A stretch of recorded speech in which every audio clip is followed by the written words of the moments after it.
பாக்யலட்சுமி சீரியலில் இப்போ பாக்யா வந்து ஹோட்டல் போயிடுச்சு அப்படின்னு வீட்டில் வந்து கத்திட்டு இருக்காங்க. நானும் பேசி பார்த்தேன் பாக்யா அப்படின்னு கோபி வந்து சொல்ல, செழியனுமே சொல்லிட்டு இருக்காரு. எனக்கு வந்து தப்பாக தெரியலையேம்மா இதில் அப்படின்னு சொல்ல நான் வந்து பயங்கர டென்ஷனில் இருக்கேன். நீ வேற கடுப்பை ஏற்றாதீங்க, எல்லாரும் நம்பினா நம்புங்க, நான் நம்ப மாட்டேன் அப்படிங்க. சம்மந்தி எப்படிலாம் பேசாத, அவர் ஒரு நல்ல மனுஷன் அப்படின்றாங்க ஈஸ்வரி. யார் அந்த சுதாகர் நல்ல மனுஷனா? நீங்கள் வேணால் நம்புங்க, நான் நம்ப மாட்டேன் அப்படின்னு சொல்ல, நீ பொய் சொல்கிற அப்படின்னு சொல்லலை பாக்யா. ஆனால் இந்த மாதிரி நடக்கலை.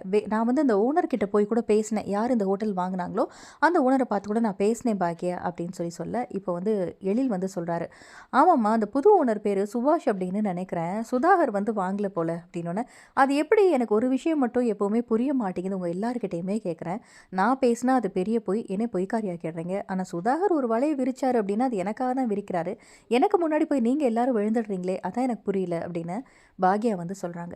எனக்கு இவ்வளோ நினச்சா தான் பயமாக இருக்குது, ஏதாவது பண்ணி இனியாவோட வாழ்க்கையை கெடுத்துருவாளோ அப்படிங்கிற பயம்தான். நம்ம கனவுலையும் நினச்சி பார்க்க முடியாத அளவுக்கு ரொம்ப பணக்காரங்களாக நம்ம இனியாவுக்கு வந்து அமைஞ்சிருக்காங்க. அந்த வாழ்க்கை கெட்டு போச்சுன்னா என்ன பண்ணுறது, கொஞ்சம் பொறுமையாக இவ்வளோ போக சொல்லுங்கள் அப்படின்னு ஈஸ்வரி வழக்கம் போல் திட்ட, இப்போ இனியா வந்து என்னோட பொண்ணு, அவளோட வாழ்க்கையை கெடுக்கணும் அப்படின்னு நானே நினைக்க மாட்டேன், அதுக்காக என்ன யாரும் வம்பிழுத்தா நான் சும்மா விட மாட்டேன் அப்படின்னு பாக்யா ஒரு பக்கம் கத்திக்கிட்டு இருக்காங்க. அதே மாதிரி இப்போது கோபி வந்து சொல்கிறாரு, நான் திரும்பவும் சம்மந்திக்கிட்ட போய் பேசினேன் பாக்யா, நான் சொல்கிறத கொஞ்சம் கேளு அப்படின்னோன்னா, ஆமாம் இப்போ கூட என் மேலே தப்பு கிடையாது, பாக்யா மேலே தான் தப்பு அப்படின்னு அவரே சொன்னாலும் அதை நீங்கள் ஒத்துக்கிட்டு தானே வந்திருப்பீங்க, இல்லை நீங்கள் பண்ணது தப்பு அப்படின்னு சொல்லிட்டு அங்கே நீங்கள் பேசியிருப்பீங்களா, அப்படியே இல்லாட்டி சுதாகர் இன்னொன்று பண்ணியிருப்பார், இனியோட வாழ்க்கை அப்படின்னு நடுவில் அதை மட்டுமே வச்சு பேசினால உங்களால் எதுவுமே வாயை திறக்க முடியாமல் போயிடுச்சு, இல்லை கோபி அப்படி நினச்சி தான் நீங்கள் வீட்டுக்கு வந்திருப்பீங்க அப்படின்னா, அப்படி இல்லை அப்படின்றாங்க கோபி.